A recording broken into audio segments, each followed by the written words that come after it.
Hey guys, this is Miriam at High Life Auto. I am out doing a video test drive on a 2005 Pontiac Grand Prix. If you've never been on my video test drives before, the way it works is I drive the vehicle on video and I tell you what I see, hear, think, smell, and feel to give you the best indication of being in the driver's seat without actually being in the driver's seat. I'm not a mechanic, and this is not meant to be a 182-point inspection. Rather, this is meant to be a sneak peek into how the vehicle drives and any potential issues I notice as we're going along. So we'll take a look around the vehicle, we'll take a look under the hood, and then we'll go for a drive. Pop this hood. Alright, here we go. It's a pretty decent, well, maybe we should start on the other side. Okay. Okay, so we've got some rust down here on that front quarter panel.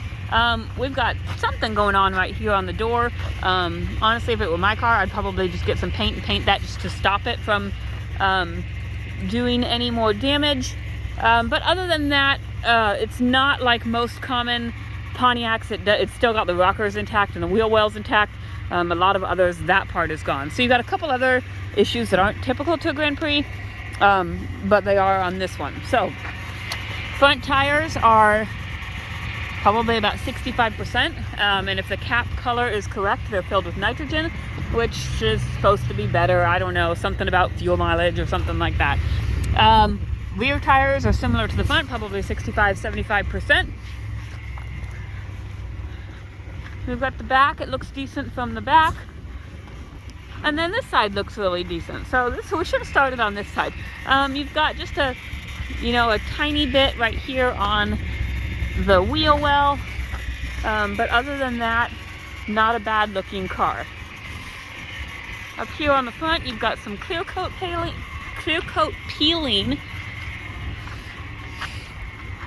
And we'll pop the hood. Matt did change the water pump on this and put a new belt on. So you can hear the belt's a little bit squeaky. But other than that, the motor sounds pretty good.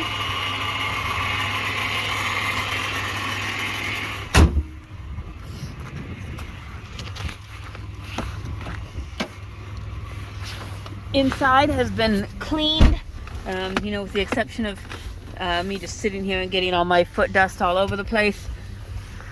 We've got 177,000 miles on here.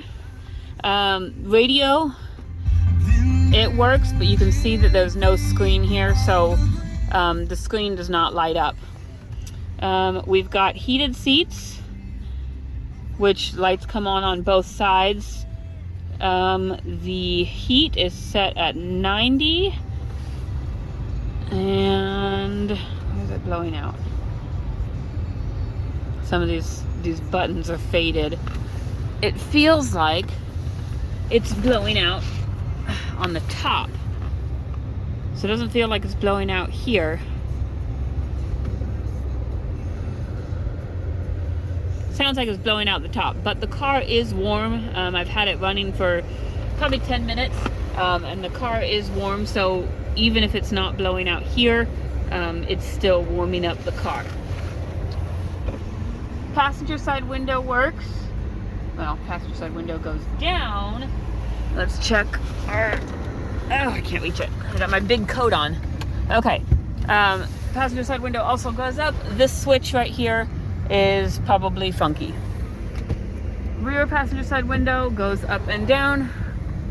Rear driver's side window goes up and down. Driver's side window goes up and down. So this switch right here is just, it goes down just fine. It probably just doesn't always make the connection to go back up.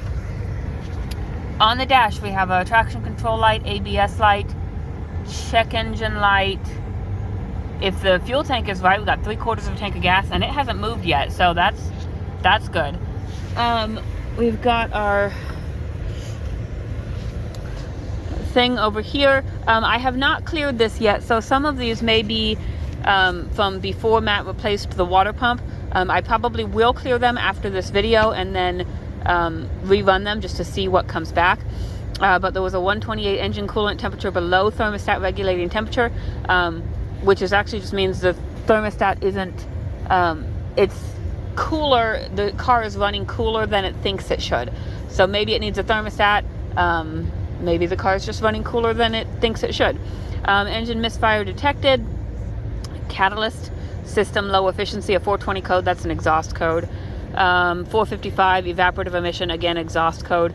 621 generator L terminal circuit, I don't know what that means, but it looks like it passed the last test, it passed this test, but at some point in the past it failed. So it's a history code. 1811 maximum adapt and long shift, that's also a history code. So actually this is also a history code. This engine misfire, that's except it's failed the last test, failed this test, so it still has a misfire. So we'll just check. I'm going to clear these now that I have them shown out on the internet where everybody can see them. I'm going to clear them, and we will rerun a health report as we're going for a ride. And my heated seat works. We're gonna go take it for a drive and see what we've got.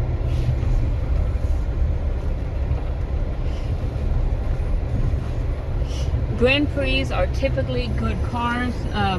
You know, when people ask me, you know, what to get for a first car for a 16-year-old, for you know, just for something that someone needs just to get around, I usually recommend you know, the Pontiac 3.8 motors, or the Chevy Impalas, Chevy Malibus, that kind of thing, because they're just typically good cars. They're typically very few problems.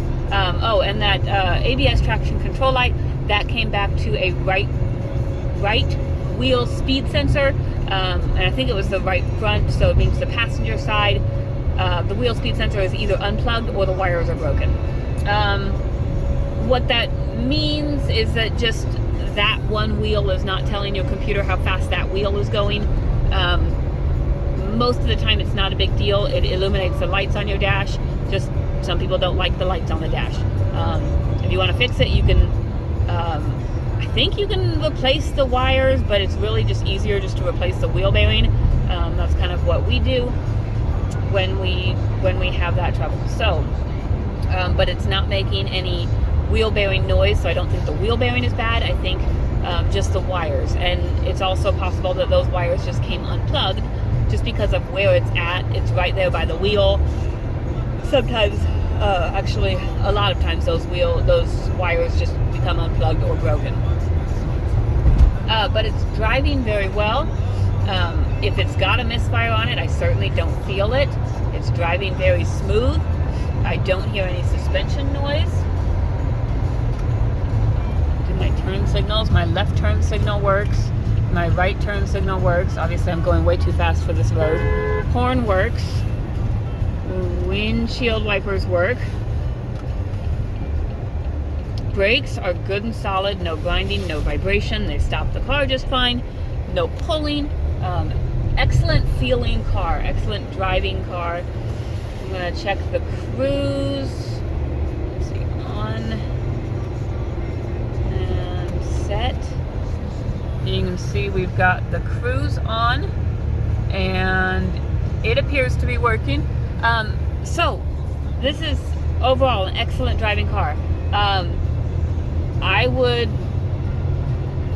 I'm trying to think of repairs. Like if it were my car, you know, I'd probably replace the thermostat. It's probably a $10 part, and most of the time on these Pontiacs they're right up top. I don't think they're a difficult thing to replace at all. I think it's, you find the video on YouTube, it'll take you 15 minutes. So if it were my car, I'd do that. I would, for the sake of the future, I would either get a new door on the driver's side, or I'd just paint that just to help keep it from continuing to rust. It's not a huge problem right now. It could become a huge problem. But other than that, everything seems to work. Very good driving car. Like I said, these 3.8 motors are typical, very reliable cars. So if you're looking for something to get you around for a kid, for something like that, this would be a very good one. So if you have any questions, my cell phone is 309-267-7200. You can call me, text me, email me, send me smoke signals, send me a Facebook message, whatever it is that you use, and I will try and get back to you with any answers. Thanks, guys.